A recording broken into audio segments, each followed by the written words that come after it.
I think an issue a lot of people have is they don't trust themselves enough. Now, specifically, I'm talking about our innate nature, our feelings, our physical sensations. I feel like we don't trust that enough. Let me give you an example. Specifically pertaining to males, as I am one, a lot of us are motivated to ignore our emotions, especially those of sadness.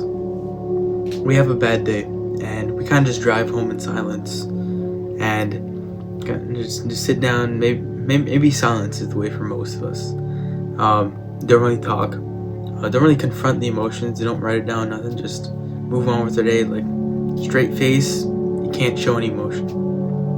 Keep on going. Now, in the moment, that's fine, right? You can get straight to working. There's no issue with that, and you can keep on moving.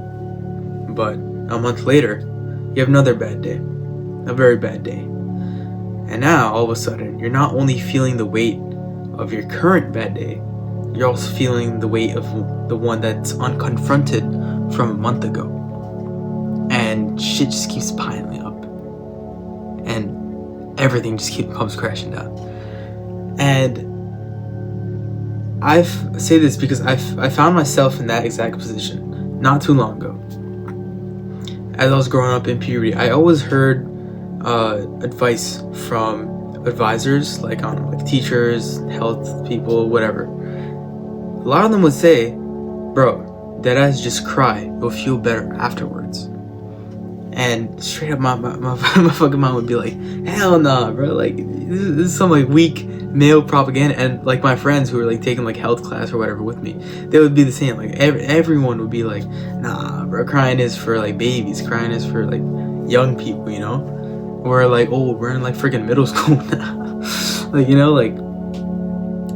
overall as a society, it's very ingrained. Like you're not supposed to confront any emotions. And I say this specifically now because recently I was dealing with a lot of shit just coming at me at once, confronting me every day. And along that was me losing in my tennis games that I play during the week. Usually I would be winning these by like a good margin. I was doing well. All of a sudden, straight up losing, like 6-1, 6-2. I was getting demolished, bro. Absolutely demolished. And that continued for like 3-4 games. That's like 2 weeks. I was just straight up losing. Didn't even catch a single dub. And that's when I thought back to my mentor over here. I have him on the wall over here. That's him. The boy, Roger Federer. Oh, I mentioned him because, oh my god, can I put y'all down? I mentioned him because he had a speech over at Dartmouth, the college. It's like a prestigious Ivy League college. He gave a graduation speech of that, and that was generally one of the most impactful speeches I ever heard. It's obviously with some bias because I love the guy. One thing I specifically remember from that is, as one of the top 3 greatest players of all time, debatably, but top 5 like guaranteed, I only had a 54 something % game win rate. Isn't that crazy? 54%. He followed that up with the fact that he said that as a pro player, especially tennis player, you have to understand that your strength comes from not knowing that you're gonna win, not some sort of arrogance or whatever, like I gotta win this, I gotta do this, I gotta be perfect. No, actually it's the opposite. It's understanding that you're gonna lose. You want to become a master at overcoming hard moments. That is, to me, the sign of a champion. The best in the world are not the best because they win every point. It's because they know they'll lose again and again and have learned how to deal with it. It's understanding that some shit's gonna be out of control. It's understanding that the other guy's just gonna get a crazy shot in somewhere. Your job is to minimize that. it's gonna happen either way. And this shit applies to real life too. You're not gonna be able to perfect your every daily routine. I can have it written down. Like, I got it written down somewhere in this notebook. My perfect daily routine. I wrote it down like 2 years ago. Shit is like 6:30 a.m. shower, 6:45 journal. Like, that 15 minutes. What if like I just take 20 minutes in the shower? Now by that logic, my entire day is like shifted forward. It's all like ruined. I made that schedule. You gotta understand that shit is gonna shift anyways. You gotta be prepared for that. That's how you become great. Now you might be wondering, nah, I got fucking clickbaited. Where's the thumbnail? That's where this quote comes in. Frank Ocean. Be secure with yourself. Rely and trust on your own decisions. It goes back to what I was talking at the beginning of this video. I just told you guys that you should confront your own emotions, and you should confront the bad days that you have, because you should understand that you're going to have them in the first place. At the beginning of the video, I told you should listen to yourself. Listen to your physical aspects and whatever.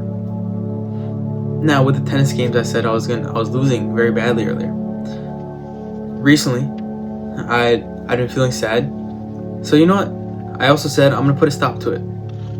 I turned on some music. I focused, and I just did something while listening to music. Nothing else. Just focused, and I just let everything pour out.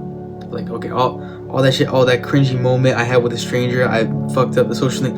Boom. Okay, cool. I confronted that. I understand it. That's cool. I feel a little sad right now, but that's good. That's progress. You know what? Bring out all of the fucking embarrassing moments. Bring out the fucking shitty grade I got on a test. Boom. Confronted. It happens again and again. Just let that shit all pour out. Just like how you have many unconfronted days just piling up and pouring. Do that pouring yourself. Do that shit manually. Take the jug that is in your brain, all the pent up emotions, pour that shit out and dump it out. After you confront it, at least. I'm not saying to disregard them. And what do you know? I felt sad in the fucking moment. I felt shitty in the moment. I went to tennis. Damn, you're like sad as hell, bro. I thought I was gonna like, oh, I'm all sad, mopey. I'm gonna like miss the ball. Hell no. You see, the best part about relying on yourself, trusting yourself, especially when it pertains to hormones and physical emotions, is that your body was meant to do that shit. What I mean by that is, you're feeling all sad by pouring out all this shit. You think you're just gonna remain sad? No. Literally chemically, like neurologically, your brain releases, I think it's endorphins and like dopamine that make you happy after, let's say you cried, or let's say you're just sad, depressed. It releases that shit. Like isn't that crazy? What do you know? Like fucking clockwork. Boom, I pull up to tennis like after like 5 minutes warmed up, whatever, get ready for my game. Your boy's in flow state. Locked in. I'm happy, bro. I'm laughing. I'm cracking jokes, bro. And what do you know? I won the game. And I feel like we can apply that to life. Life is just one big tennis game. But life is like, generally, life is like one big game. Like, you just gotta win every single like week. A week is like a 7-game series. Just win a couple of them. You know you're gonna lose. You know you're gonna lose a couple of them, but try to make it a majority that you're winning out here. And I feel like a route of how you could do that is by being secure with yourself for the third time, and relying on and trusting your own decisions. I'm out. Hope y'all enjoyed that one. I like creating this video. I think one of my better works. Thank you for watching.